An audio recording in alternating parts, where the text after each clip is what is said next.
Welcome back to the channel. I'm a man of my word. I had to get it cleaned up, So for those of you who have waited patiently, you're welcome. All right. So this was a video that I kind of struggled finding the topic for at first. Not that, I didn't have any, but I was just struggling picking one specifically. But everything worked out because this past week, me and my girlfriend, we visited my hometown, Fort Walton Beach, Florida. And in doing that, I was able to visit my dad's new church, Kingdom Ministries on the coast. His name is Pastor Derek Dixon. I'll leave the Facebook link in the description for his church. One thing he said really stuck out to me, and it was something that immediately I grabbed my phone and I just wrote it down so I wouldn't forget it. And he mentioned pride. He brought up Proverbs 6, verses 16 and 17, and it said, "These 6 things doth the Lord hate. 7 are an abomination unto him." And the first one is a proud look, a lying tongue, and hands that shed innocent blood. And the thing that got me was a proud look, because he was referring to it in a way talking about pride. And, the reason it stood out to me is because it's something that I have dealt with as a coach, as an athlete, as a human being. A lot over my life, and I'm still growing. I'm not who I was or how I was years ago, but I'm definitely not perfect. This is something that is definitely strikes a chord. It definitely hits home, and today's focus is on the coaching side of that. Me as a coach and us as coaches, the viewers and listeners, and before I get into it, I want to define the good and the bad, because pride isn't always a bad thing, but just like anything else, anything used incorrectly or felt incorrectly can be bad, and, a good definition or the definition of the good kind of pride is reasonable self-esteem, confidence and satisfaction in oneself and self-respect, reasonable, and, a definition of the bad kind of pride is an exaggerated appreciation of oneself by devaluing others. As coaches, we should be proud of anything that we can change or affect positively. We should be proud of that. That is something that I don't think everyone can do. It's a calling. It really is. Everyone doesn't have the patience. Everyone doesn't have the ability to explain things over and over again, because sometimes that's what we have to do as coaches. Sometimes we don't, but a lot of times we do. Everybody doesn't have that quality. Everyone doesn't have that desire to do that anyway, and that's okay.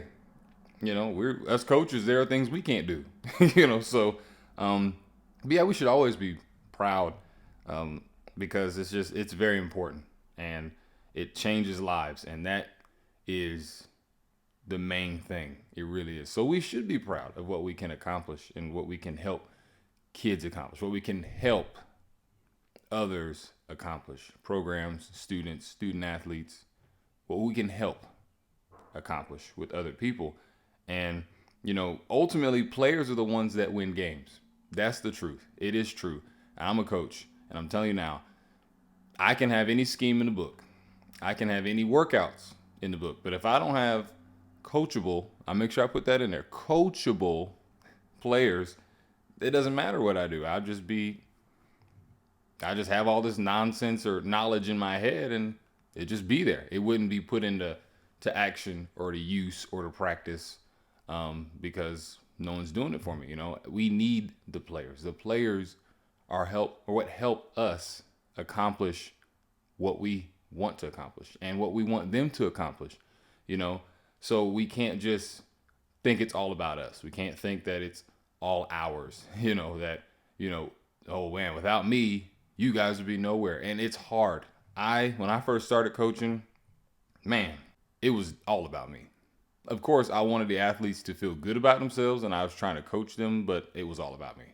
It was like, I'm not losing to this school, or I'm not placing less than this at the county championship meet. That was it. It was that. And it worked weirdly enough. The kids ate it up. They loved it.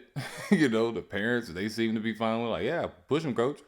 But I look back and I just like, I could have invested more in just being there for the athletes and thinking more of them, Yeah, of course, as a coach, duh, we know more about a specific sport or scheme than our athletes will at any given time. That's just part of it. But that doesn't mean that we're any better than them. It doesn't mean that our achievements mean more than their achievements. As coaches, most of us coaches, we're athletes at a time. And, I just know me specifically, I am fueled by my failure as a player, as an athlete. As a track coach, my last race I ever ran was the 4x1 at regional championship in University of North Florida, my senior year. And, we dropped the baton. And when I coach now, it's like, you better not drop the baton. But I'm fueled by my past failures, and I have, that's okay.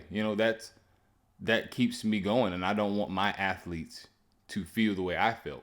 It's inevitable. Everyone fails at some point. But, it's good to have a why. It's good to have something that fuels you. And it's good not to be so focused on yourself. It's good to be focused on the athletes, the players, the student athletes.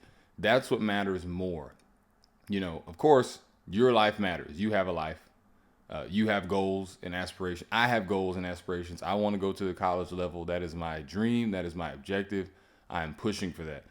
But at the end of the day, the players matter most, because how can I expect to get to any level beyond where I am if I can't help other athletes get to any level beyond where I am? I can't just use them, I got them to state, so I should be here. No, that's not the right way to do it. And, I've been guilty of it in the past when I first started coaching. And then now, again, I'm still learning. I'm still improving on these things. But, we can always learn. Us coaches, we can always learn to be better for our athletes. It's not just about us. I always make the joke, I was wanting to be Nick Saban in my first year of coaching, and yeah, that's not how it works. That man's been doing it for a long time. And it's about learning. It's about gaining that respect from your athletes, whatever it takes, being there, helping them out. Because at the end of the day, if we're going to coach, we have to love our athletes. We coaches, we are the architects of everything that we want to happen out there on whatever field of play we are in. The athletes are the workers. They're the ones who build it. They're the ones who do the work. We have to give them more credit, and we have to focus more on them and not so much ourselves. Thank you guys again for tuning in and watching the video. Today I focused on coaches. The next video I'm going to get on to the athletes, in the sense of being prideful. And just so you know, topics like this, I can't honestly say it'll be a one-off. I think this is more of a series, because there's just so many things. The coaching profession and just being an athlete in general, times are changing, things are changing. So, I will bring these topics back up again, but this is the first introduction to the topic and, focusing on coaches and athletes. So be on the lookout for the athlete version of being prideful, the good and the bad. Thank you guys for tuning in. As always, see you next video.